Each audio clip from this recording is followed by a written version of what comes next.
Chers sujets du Royaume de France, chers amis chevaliers, bienvenue sur la chaîne de l'Aventurier catholique. Vous trouverez en commentaire épinglé un lien vers une vidéo euh, d'un ancien compagnon d'Emmaüs qui s'exprime et qui exprime son intention de rester attaché à la figure tutélaire de l'abbé Pierre pour préserver l'aspect non pas confessionnel forcément, mais l'aspect communautaire de l'association de l'abbé Pierre et cette association d'ailleurs d'utilité publique pour préserver l'esprit de cette association qui vise à accueillir tous les gens à la rue sans poser de questions dans une et à les intégrer dans une communauté avec un esprit fraternel, un esprit d'entraide, un esprit de communauté. Les gens venant là, souvent au bout de la route, au bout d'un chemin où ils ont tout perdu.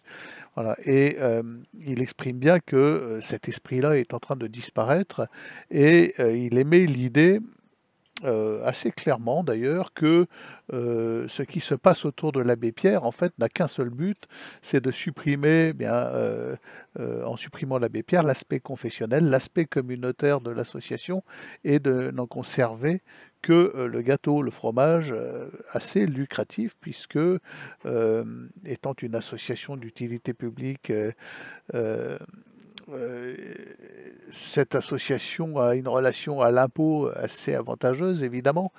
Et donc, on a vu des gens déjà être propulsés à partir de l'association, comme Martin Hirsch et tout un tas d'autres gens assez ambitieux, ayant des salaires assez confortables, et s'appuyant là-dessus pour monter en politique ou s'introduire dans des sociétés, pour ne pas dire occultes, voilà, des sociétés dont certains membres feraient mieux de regarder la poutre qu'ils ont dans l'œil avant de condamner l'abbé Pierre.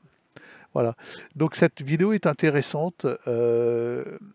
C'est une forme d'appel assez émouvant à préserver ce qu'a fondé l'abbé Pierre malgré ses turpitudes, malgré quoi que ce soit.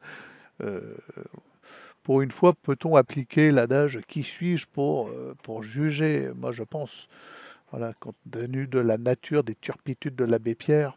Bon. Donc voilà, le but est vraisemblablement celui d'enlever tout aspect religieux communautaire et finalement de ne préserver que l'aspect lucratif et juteux de cette association d'utilité publique pour permettre à des groupes de gens de monter en politique ou de s'introduire dans, je ne vais pas dire des loges, mais je le pense très fort. Voilà. Donc je vous invite à regarder cette vidéo, elle est intéressante, elle exprime le fond du pourquoi, je pense.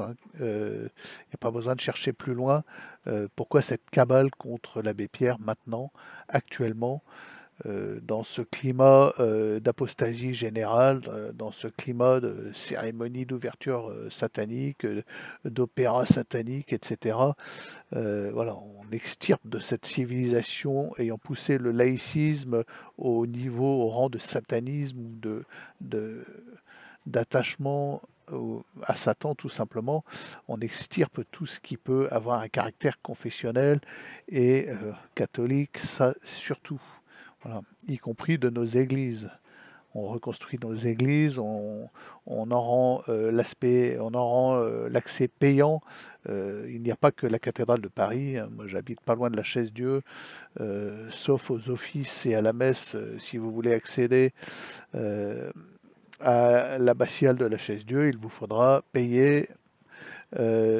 C'est pareil au Mont-Saint-Michel et dans de multiples endroits.